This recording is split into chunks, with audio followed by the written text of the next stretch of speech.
a living history production. I'm Peter Hart, and for the last 40 years I've interviewed thousands of veterans about their experience of war. Join me on a journey through the pages of history. Welcome to Peter Hart's Military History. Hello, and welcome to the Peter Hart Military History Podcast. My name's Peter Hart, and I'm here today with my good friend Gary Bain. And, what are we doing here, Val? Yeah, hi Pete. What are we going to be talking about today? Well, I think it's something that's very close to my heart. Let's talk about the landings at V Beach on the 25th of April in 1915 at Gallipoli. I think that's something that floats our boat, if you know what I mean. Absolutely. Where should we start? Well, should we talk about what they're doing and very quickly set the scene? Why are we landing at V Beach, which is on the Helles Peninsula of Gallipoli? Now, what are they doing there? Well, the answer to this is the start of the Gallipoli campaign. The idea was that Churchill takes a lot of the blame for it, but the whole of the British cabinet is actually responsible. They allow a campaign to begin without any forethought whatsoever, starting with naval operations with the aim of knocking Turkey out of the war, of getting through the Dardanelles Straits, the straits between Europe and Asia, to get through to Istanbul, or Constantinople as it then was to us, and to knock Turkey out of the war. Easy. As you might think, Gary. Easy. I mean, what could go wrong? Absolutely. So, was the best chance of actually winning a naval campaign? Yes, probably it was, but they'd already tried that, and on the 18th of March, after a series of bit by bit bombardments, trying to knock out the forts one by one, they made an attempt to force the straits with a large Anglo-French fleet, which the Turks had utterly defeated. Nearly a third of the Anglo-French fleet was put out of action in those operations, and after that, a land campaign was inevitable, and the person put in charge was Ian Hamilton. Ian Hamilton. So not a name that I'm really familiar with. Was he sort of a second choice general? Why Ian Hamilton? Well, not really, but it's partly his age. He was actually, the Germans considered him the most experienced general there was. He'd had a stellar career. He'd nearly won the VC at Majuba Hill back in the 18 he nearly won the VC again. Don't ask me what a Majuba Hill was about. How do you nearly win a VC? All right, he performed acts of courage for which he was recommended. I think, yes, you put your finger on it. It is a little bit vague. And then he did something similar in the Boer War. But for one, he was considered too young, and the other one, he was considered too old. Not sure about the legitimacy of all that. But he had done well in the Boer War. He'd been an observer in the Russo-Japanese War. He was an intelligent man. He dabbled in poetry, he was considered an intellectual, which is rare in the British Army, in the sense of, if they are intellectual, they often are at pains to conceal it just because of social pressures. So that's the general in charge. Very experienced, very intelligent, getting on a bit, but not. He hadn't been. He was probably a bit old to be chosen for the British Expeditionary Force in France. He was sort of, he was behind Smith, Dorrien, Haig, and of course Sir John French, who actually led in 1914-15. So he develops the plan for the landings. What was the Helles part of his plan? Well, the Helles part of the plan is part of the overall thing. Now, one of the problems with Hamilton is he's intelligent. And everybody always says, oh, what an intelligent plan it was. But what they did was he plans to land just about everywhere. So there's two main thrusts. One at Helles, which we'll be dealing with, and the others I'll sketch out quickly. He was going to land at what became known as Anzac, which is halfway up the peninsula, for a direct drive across the peninsula. He had a diversion planned at Belair, another diversion planned by the French further around the coast, another landing by the French on the Asiatic side. He was going to land here, there, and everywhere. It was, well, I don't know what you think of that kind of, a plan. Well, I just find it interesting that you're dispersing your forces. The Turkish would have a large coastal area to defend, and I don't understand why you wouldn't consolidate. I understand having a feint, but not several different landings. I think I think that most modern historians, and yes, there is a touch of hindsight that we operate in here, but most modern historians would say, yeah, you're diffusing your strength, particularly as the Turks were operating a sort of German-inspired tripwire thing. Their commander Liman von Sanders had the idea that you wouldn't necessarily try and stop them getting ashore. What you would do would embugger them. You would cause the maximum problem on the beaches, but you weren't really trying to stop them. You were just trying to trip them up, slow them down, and give time for your reinforcements to arrive. And those reinforcements would hurl them back into the sea in a brutal and bloodthirsty manner. So in a way, you're playing into their hands if you try and land everywhere, because it's easier to stop for the small forces on the coast to stop them. So that's the overall situation. Should we turn to V Beach itself? Why choose V Beach? Now, you and I have both been to V Beach. Why there? Because it is a beach, which is quite rare. Some of the other beaches aren't so good. Morto Bay Beach is tempting, but you shoot straight to the back of you from Asia. It's shallow. V Beach is a beach. It's it's 300 yards long, if not more. But it's overlooked by a fort. You've got Sed El Bear right on that beach. It's overlooked by a fort. It's got a castle at the back. It had by this time barbed wire. Now, when we talk about barbed wire, we're not talking about Western Front. We're talking about barbed wire fences, almost like a farmer's fence. It's not massed barbed wire. They didn't have much barbed wire. It's defended by a company of men, V Beach. So that was one of the landings. We'll come back to this. And then just along is the other main landing beach, a similar 300-yard beach, W Beach.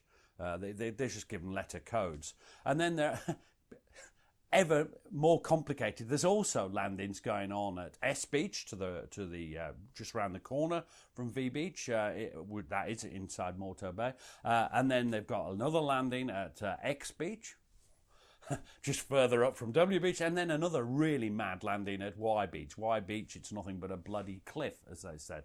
So this is, even within Helles, which in itself is a diffused plan, they're spreading out even at Helles, and each of these landings is not close enough to the other to support each other. So they're all separate landings, in a sense, and they all stand or fail on their own. They can't really support each other. And while all this is going on, you mentioned the French, and some people don't actually realise that the French were there. Where were they when we were making these multiple landings? Well, the French, I'm glad you remind me, they're the landing on the Asiatic side. The British considered it impossible for the time of the landings for the batteries at Kumkali and behind Kumkali, their Turkish batteries on the Asiatic coast, to be firing into their back on V Beach and the rest, as they advanced up the peninsula. So they insisted that the French land there. This is probably the most dangerous of all the landings at Kumkali in many ways, because the Turks were much closer there. They also had a very small number to face on the beach, but they had large regimental and divisional reserves within close marching distance. So they were there to support us. But it was only for a short time, because the plan is very, very simple. Day one, we'd land. That might cause casualties, but we'd land. The Turks would then give way because they're foreign chappies and couldn't stand up to cold British steel. They would then we would advance on the first day. We'd take Achibaba, the hill that dominates Helles. The second day we would take Kilid Bahir, which is the real dominating range of hills that overlook the narrows of the strait. And on the third day, the fleet would go through. And as people have said, the fourth day, it's it rains beer, because that's about as likely as any of that plan succeeding. Now, that description, it seems to suggest they knew what they were doing, that they had some sort of idea of the land and the topography, and yet there's a suggestion that the maps weren't very good. They didn't know what they were approaching. Is that true? Not really. I mean, they had the maps that they had.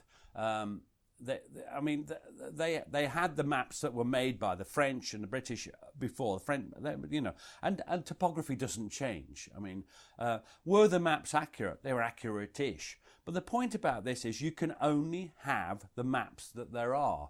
And the Turks, it's not, you can't exactly say to the Turks, oh, we're planning to land here in April. Do you mind if we just send a few scouts ashore to just, map the whole terrain? So you have what you have. The maps fundamentally. There's a great quote from a naval officer who says, they keep saying the maps are no good, but I've looked at the maps and I can see the terrains laid out clearly before me. He says, actually, most army officers can't read maps. That's the root of the problem. Now, I would hesitate to say that, but accidentally, I've just said it, I think. Well, I wouldn't, and nothing's changed. Gasp! So they're landing on V Beach. That's one of the main landings. The two main landings at Helles are V Beach and W Beach, and we're going to concentrate on V Beach. So what obstacles do they face? You mentioned the barbed wire, but actually the logistics of getting a landing force onto that beach. Well, let's look at the problem. Basically, and people have pointed out that it's a natural amphitheatre. I also point out that most beaches are natural amphitheatres, or they wouldn't be beaches. But, they are surrounded by, it's like a theatre almost. The beach is the stage, and that's what the British are going to land on. To their right, they have the fort of Sed el Bar, which is an old 16th century castle.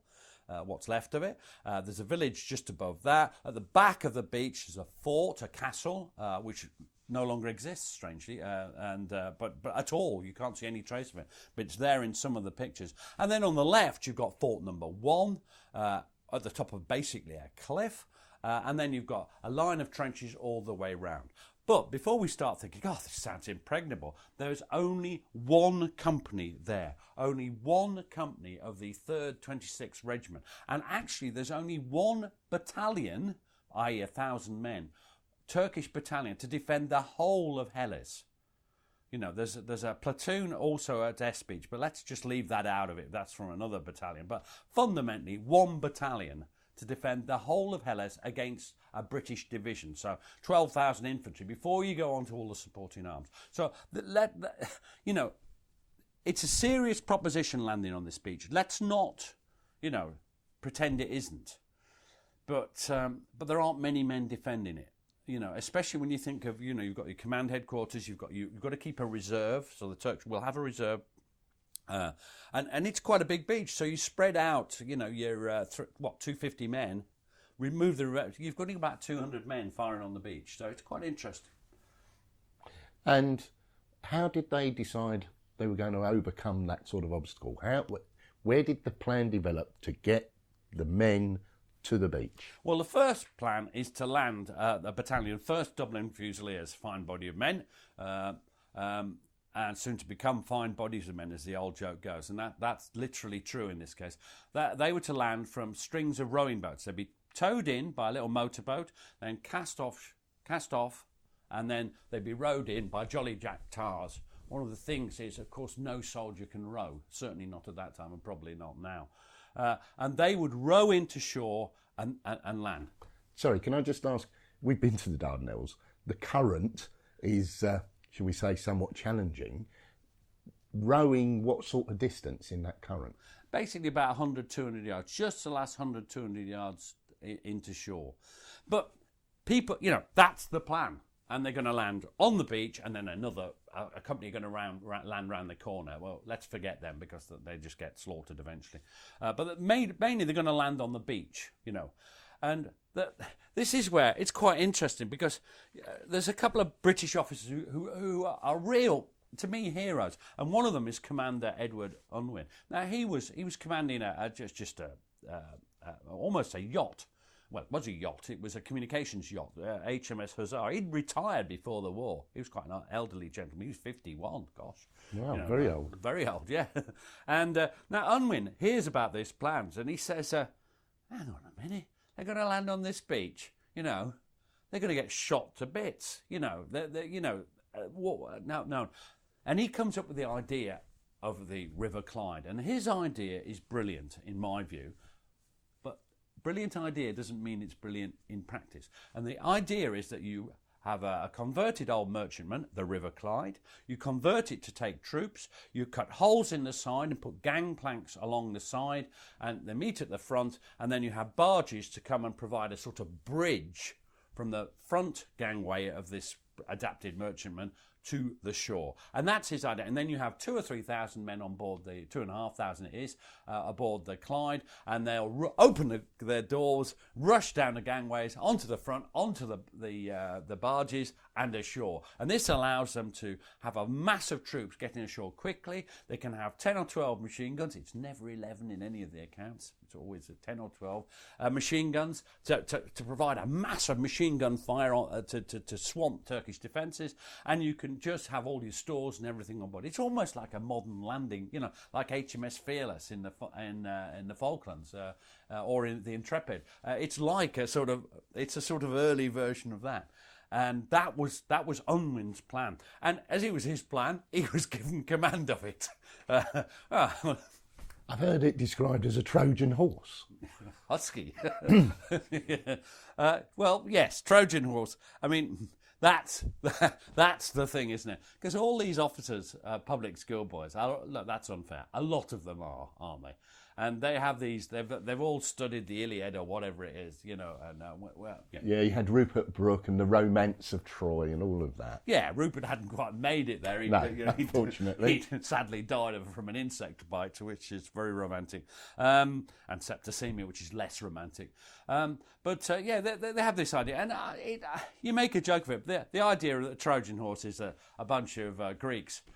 Leave this large horse with a load of Greeks hidden inside it, and they leave it on the beach and then sail off, and the Trojans drag it into Troy, and then have a huge piss up to celebrate winning the Trojan War. Hey, we won the Trojan War, and then when they're all pissed out of their skulls and unconscious and the rest of it, they burst out of the wooden horse of Troy and kill everybody. Well, the thing is, when the River Clyde runs ashore, do you think the Turks think, oh, look, a big Prezi, let's take it to Constantinople? What can get? Ooh, hooray, we've won! Or do they, cold-heartedly and with, narrowed eyes, cartoon villains, just aim their rifles at those doors that have been cut in the side? Do they pick a point to aim at and then just blast them? And that's what hadn't been thought through, because you're creating a natural defile, because they don't have to aim at individual men. They just aim at one point, the door or the front of and that's not the only thing that goes wrong. Yeah, so I think some of the rowing boats were meant to be towed. I don't think that went particularly smoothly, and I believe that Commander Unwin took control of the situation. Well, yeah, the boats, the tows, that were the rowing, the people being rowed ashore. As they get near shore, it's as Unwin predicts, a massive fire bursts out, and those people are slaughtered. They really shot to bits. The boats are shot to bits. In particular, when the sailors, the Jolly Jack Tars who are rowing, are killed, of course the boats start to go round in circles. Because, as I said, soldiers can't row boats. So they have a terrible trouble getting ashore. They're shot to bits, and the remnants gather beneath a sandbank, just about 3 or 4 foot high. And there's a famous photo, which I'm sure Matt will put on the website, and you've been there. Yeah, I've seen it. I've actually, the bank is still there in some form, and you can crouch down behind it. I'm aware of the photograph. The photograph's from the bridge of the River Clyde. And it's over one of the boats, and you at first think that there are soldiers in the boat waiting to be landed, but to the left they're alive, to the right they're dead, and then you can see, I think it's the Dublin Fusiliers, crouched behind this tiny bank in broad daylight, I hasten to add, and it just demonstrates the lunacy, if you like, of trying to get men across open water onto a beach, which, was a lesson learnt for the Second War. It was. And what happens is a farce, because Unwin has thought ahead and got barges ready, and there's a barge, and a rowing boat and all that, and they have a little steam tug to pull it, and there's a little steam tug, and it's meant to pull the barges to the front of the Clyde. Fabulous. Thought of everything. So who should we put in the tug? I'll tell you what, why don't we put one sailor, one 15, 16-year-old midshipman, and a bunch of Greeks.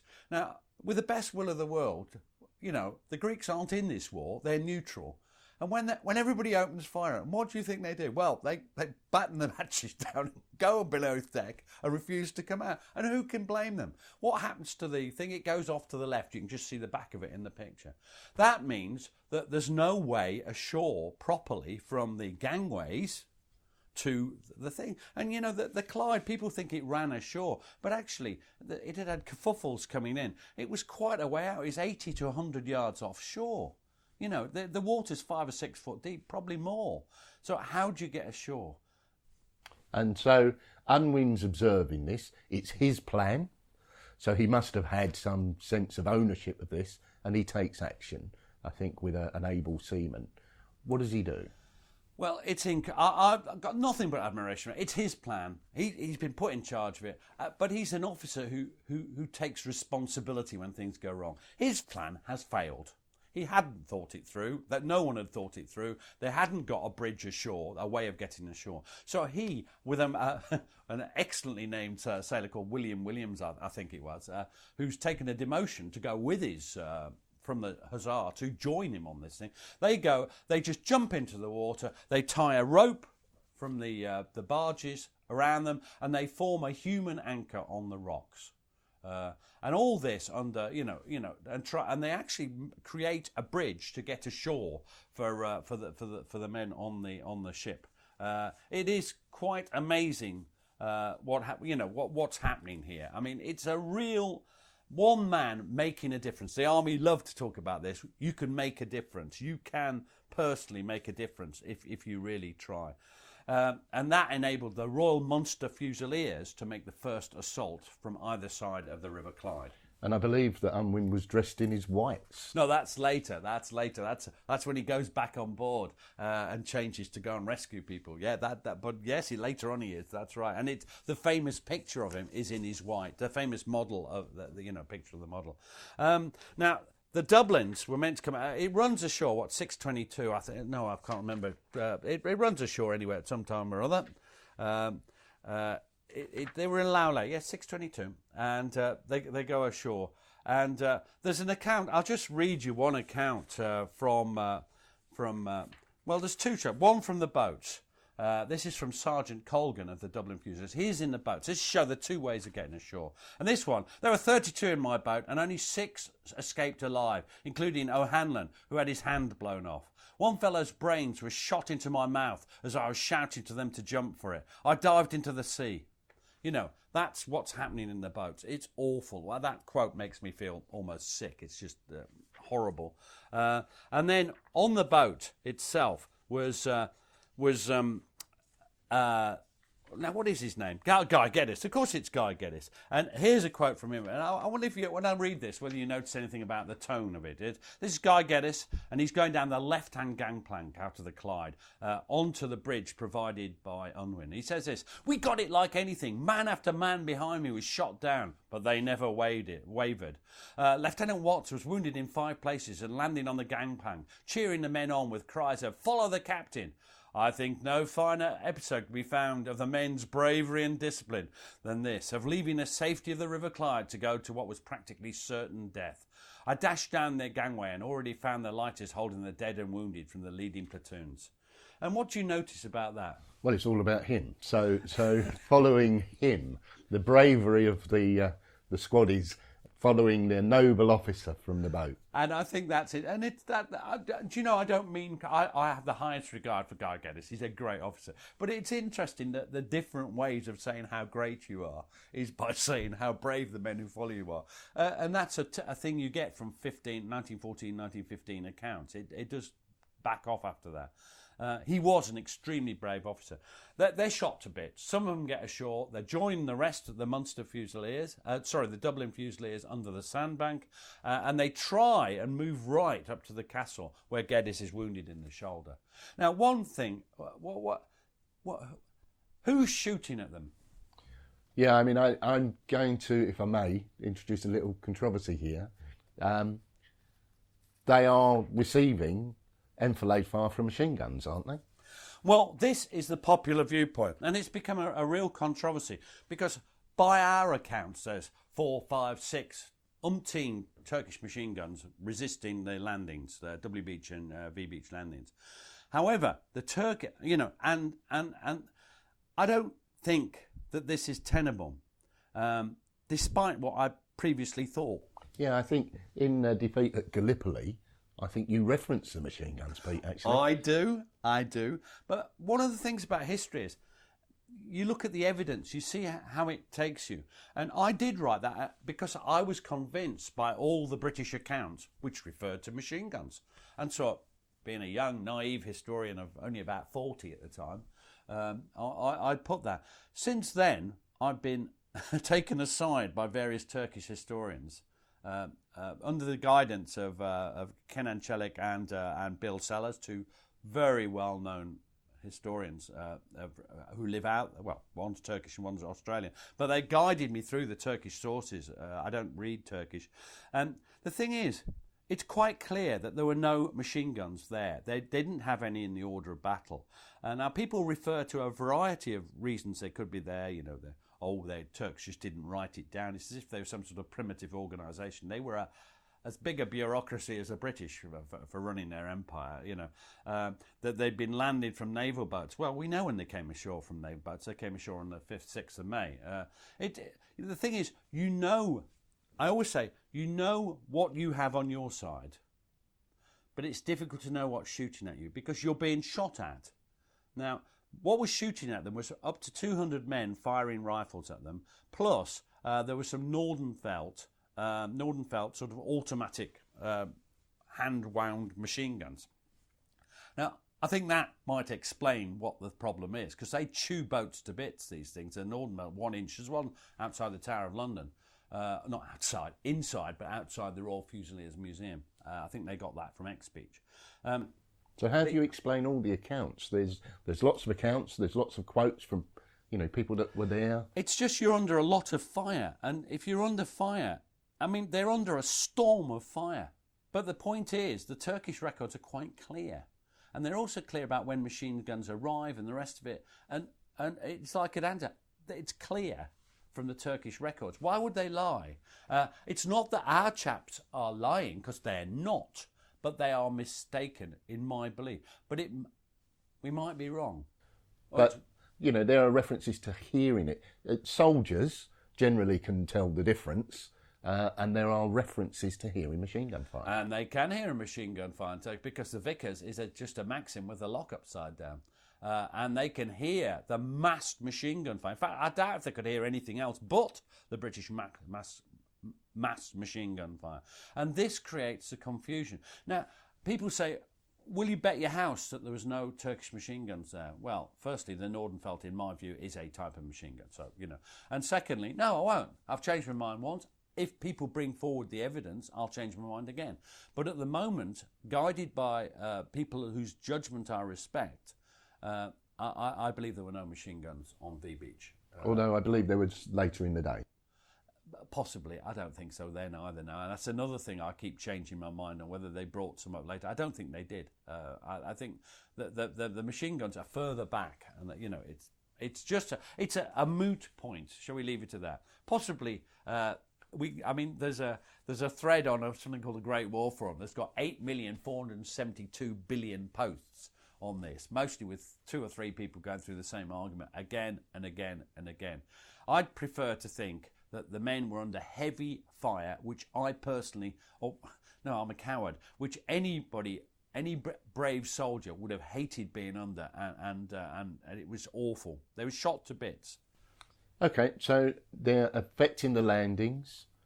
What about the other beaches? Well, they go.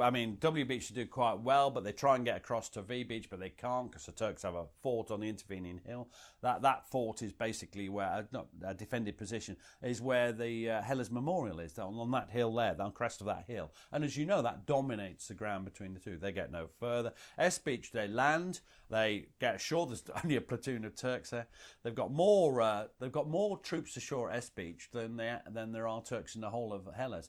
But they've been ordered to stay there, and they make the decision that if they abandon that ridge, which they're part of the ridge, then the Turks, they thought there was a division there. So they make the decision to hold the position, wait for the British to come forward. Are they wrong or right? I don't know. I think they're probably right to obey orders. X beach, they land, and this is the problem of having a beach that isn't a proper beach. It's really, there's only there's 12 Turks there, so they get ashore almost unscathed. But then there's a complete mess up, and a small Turkish account, apparently by thousands, but in actual fact by at most a platoon or at most a company, flings them back, and they don't really achieve anything. Y beach, which is meant to be the jab in the ribs of the Turkish defenders. They land, it's a cliff. They get to the top, they're probably knackered, they don't dig in properly, and they are the first that the Turkish counterattacks hit that night, and they have to evacuate next morning. So V Beach is a failure amidst a collection of partial successes or failures. So it's getting no support from the other beaches. In fact, they're probably too far away anyway. And we return to the debacle of getting ashore. Now, Unwin and William Williams, I think, struggle for around about an hour. I don't think people know. I'd say you're about right though. I don't know. And then William Williams is mortally wounded, as they say. He and Unwin comes back aboard ship, absolutely knackered. There's then a farcical period where a bunch of midshipmen take over. I don't know their first names at the moment. Drury, Morse, and Malleson are the three. And they're basically trying to tie these lighters ashore. And there's a great account from one of them of how they sort of swim from one to the other, and they say, "Have you got the rope?" No, they've left the rope.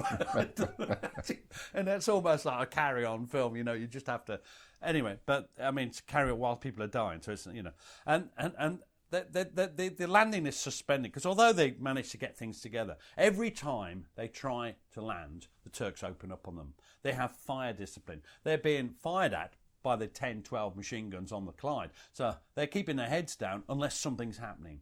So they only fire when something's happening. And that's what's going on for the next bit.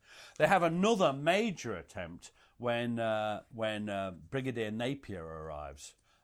Brigadier Napier sort of comes past in the second wave it's meant to be, and he says, "Well, why aren't these men landing? What's going on?" And somebody shouts from the Clyde, "Well, you'll be buggered if you try and land here, so well, I'll have a damn good try." Him and he go around the corner, shot, killed, bodies never recovered. His brigade major, his staff officers killed. I mean, they can't get anywhere.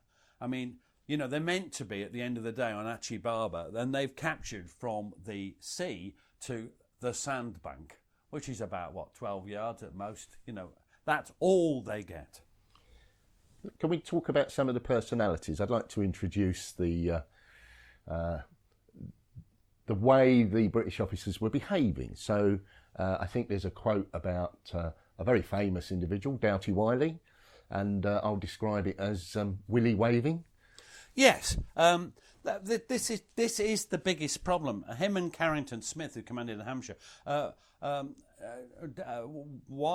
Doughty Wiley, Charles Doughty Wiley, but known to his friends as Dick for some reason. Down, Carruthers, and Carrington, and they would not take proper cover,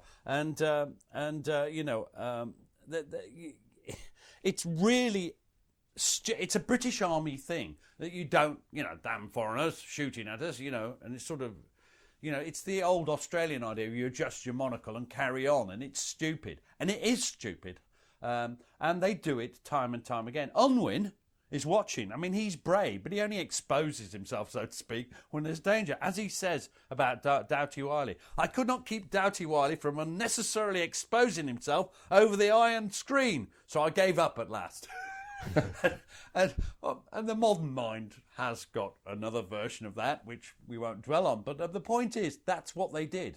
They stood there, tall and erect, and that no need for that expression. Well, thank God we're not on video. So they're doing that, and actually Carrington Smith goes, and Colonel Herbert Carrington Smith, he goes up, refuses to take cover, and he's killed.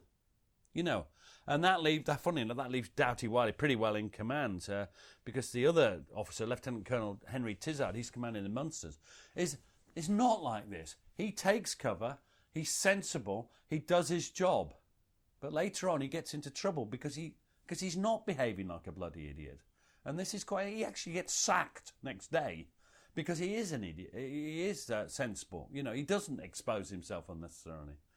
So the landings have failed. And at this point, you mentioned the white suit. Yes. This is another bit of a man who wants to make the difference. And Edward Unwin, he's gone. He's got changed. Now, what can he get changed into? Well, all he can find is his yachting suit, which is white. And he can hear the men wounded are lying about in the water, a lot of them, and they're drowning, they're dying, and he can't stand it. This is his plan, remember, as far as he's concerned. He is a man who takes responsibility. And he gets into the water, and with a couple of others, volunteers, and he takes a boat and takes it to the wounded, pulls them into the boat, and then takes the boat back to the Clyde. Other Turks opening fire at him? Yes, but not particularly, if you see what I mean. In other words, this isn't a danger to them. They've got fire discipline. So that, but he is in incredible danger. It's extremely brave of him. And I love one particular quote from him, which is basically that he gets absolutely exhausted and goes back on, and a young officer says, "What are you doing? Go back on." And he said, "I couldn't do any more. After all, I was 51, and you just think, but he was what a hero Unwin was, and all these guys are real heroes. But that's really the story, of the 25th of April. That's how far we got. That's as much as we do. So, British failure or Turkish success? Oh, well, I cannot fault the heroism of those guys landing, but do they succeed? Well, the answer is no. I mean, they don't succeed in any of their objectives, do they? All they do is demonstrate incredible courage. And there are, I think, 6 VCs awarded that day, and well merited in my view. But do they get any? Do they do anything? Do they achieve anything? No. Now, why is that? Is it the incredible strength of defences, or is it the defences and the Turks? And in my view, at the centre of this story is the 3rd 26th Battalion of the Turk. The 3rd Battalion of the 26th Regiment of the Turkish. What a bunch of heroes. Colonel Mahmut, I think it is, commanding that they just do unbelievably well. They may panic at times. There's a letter that's quite amusing. My captain, the enemy's infantry is taking cover at the back of Sedilbar. What shall I do? If I had more men, I'd charge them and throw them back into the sea, which is a touch of steel, which you expect from a Turkish. But, my captain, for God's sake, send reinforcement. Hurry up. What on earth will happen, my captain? It's a fantastic quote, But there's no panic in the sense of they carry on doing their duty. They fight to the end. Most of them are killed, and it's only next day that the story moves on. One point I'd like to make about this machine gun business. When night falls, they get the men ashore. They get the men ashore because, now how come machine guns can fire on fixed lines? You know that. Yeah. With you, it's a GPMG, but any Vickers, any Maxim can fire on a fixed line. So what's to stop a machine gun just firing on the beach from, where they can hear things happening, just opening fire? Well, rifle fire you can't, because rifle you have to aim it. So yes, you can have a fixed rifle, but not to stop a load of people coming ashore. So that's another interesting point. They get ashore. There's a quote from midshipman, I've remembered his name, George Drury, and he says, they're just going ashore. They're treading on the wounded. They're treading on the dead. They don't know where they're wounded. And he said, some of the poor devils are in an awful state. And a bit that I think really hits home. I never knew that blood smelt so strong before. And you just go, wow, this is awful. There's this story that the seas were red with blood. I don't know whether the seas were red with blood or not. There is a red form of seaweed that from the air may have looked like it, and I've seen it like that. But there were certainly an awful lot of people killed on that boat, that beach that day. Don't ask me for figures, because I don't think they ever really knew, because there were so many casualties over the next day. But it was a scene of slaughter and of sacrifice. So what they're going to do now? So do they capture the fort? Well, not till next day, not till 8 o'clock next day. And by then, Doughty Wiley is taking a real role. You know, he's gone ashore, and Tizard doesn't go ashore. This is the point. But Doughty Wiley goes ashore, and he leads. And he's got a cane. And people like to say that he only had a cane because he'd served the Turks, you know, in the pre-war years, and he didn't want to kill a Turk. I think he knew he couldn't hit a barn door with a Webley.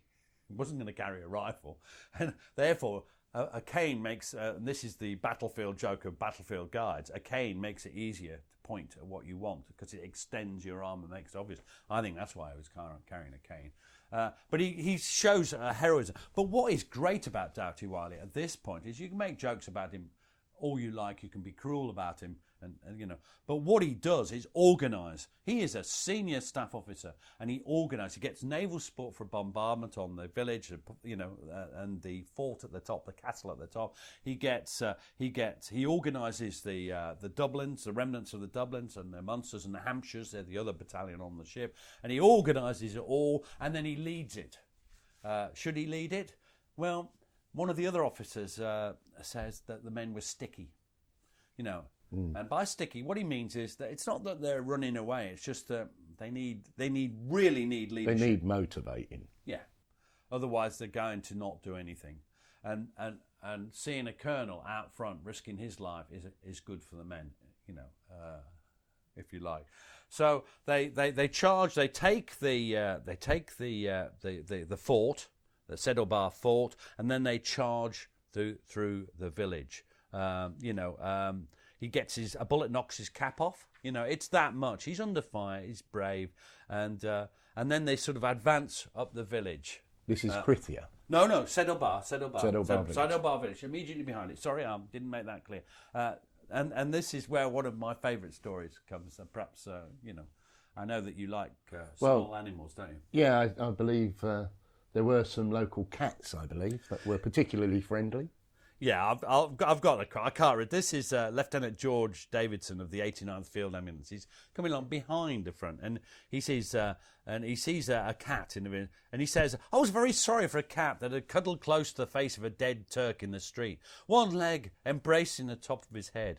I went up to stroke and sympathised with it for the loss of what I took to be its master, when I found that the upper part of the man's head had been blown away, and the cat was enjoying a meal of human brains." And I'm sure he said it in exactly that way. Zombies. They didn't have zombies then, did they? That's a modern thing, isn't it? But so they go through, and they get to the top of the hill, and they're coming up to what's known as the castle. It's this low-lying fort thing at the top. There's very few Turks left by this time. I mean, some of the British officers make it quite clear that there's not many people up there by this time. But Doughty Wiley leads the men up. He leads the assault, and they take it. And they have taken V Beach, and it's done by about 1 o'clock, I think, that day. Yeah, 13:30. 13:30, so up that top by 2 o'clock. And they're there. And then tragedy strikes. Tragedy? Well, Doughty Wiley is killed in his moment of triumph. But how is he killed, Gary? How do you think? Well, based on his characteristics, I would think he'd be busy exposing himself. And I'm afraid that's the case. Private William Flynn of the Munsters, 1st Munsters, said, he stood up alongside of me with his orderly. They were shouting to him, "Get down, sir, you'll get hit," because there was sniping. He wouldn't, and an explosive bullet hit him just below the eye, blowing all the side of his face out, and his orderly got killed. Now, the thing about this is there's 2 points about this. One is the poor old orderly. If your officer's standing up, you have to stand up. And even today, I heard a great story about a Northern Ireland officer, Jack Sheldon, who had to stand up when the general came round. I know the general as well, but I'm not going to give his name. And you have to, even with the IRA was shooting at him, but he still had to stand there because the general was stood there. And it hasn't changed. But the thing about it was that there was no need for it. He was warned. And it's this standing there, willy waving, we call it. And it's foolishness itself. It's something that the British Army doesn't eradicate in 15 properly. It's something the Australian forces suffer from as well. We talked about Monash the other day. Monash didn't do this, but lots of British officers serving the Australians. Lots of Australian officers did do it.